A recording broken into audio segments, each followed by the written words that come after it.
এখন আছি আমাদের গ্রামের বাড়িতে।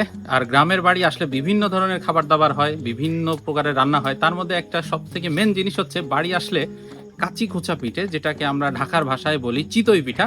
আমরা চিতই পিঠা খাবো, কিন্তু আমাদের এখানে স্পেশাল জিনিস হচ্ছে আমরা চিতই পিঠা দিয়ে কোনো মাংস দিয়ে খাবো না, আমরা খাবো কচু শাক দিয়ে, যেটাকে আমরা বলি কচু ঘন্ট।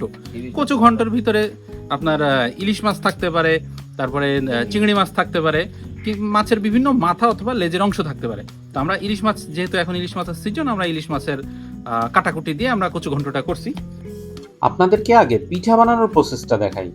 আমার চাচির থেকে আমার চাচা খুব ভালো পিঠা বানাইতে পারে। তো চাচারে বললাম তাহলে আপনি বানান।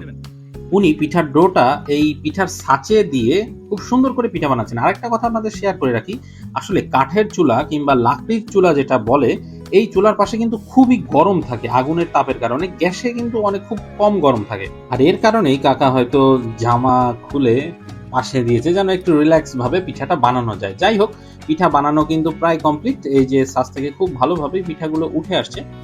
আর এই যে আসলে মজাটা, যে ফিলিংস, এটা কিন্তু এই চুলার পাড়ে বসেই আসলে উপভোগ করতে হয়।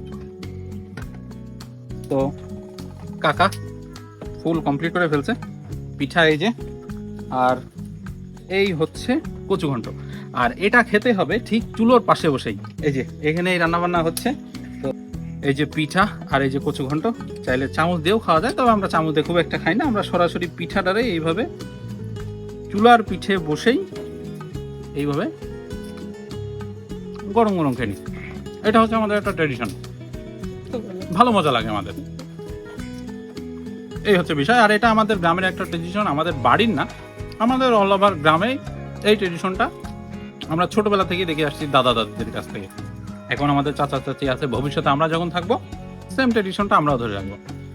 এই ছিল আজকের ভিডিওটা, দেখা হবে অন্য কোনো ভিডিওতে।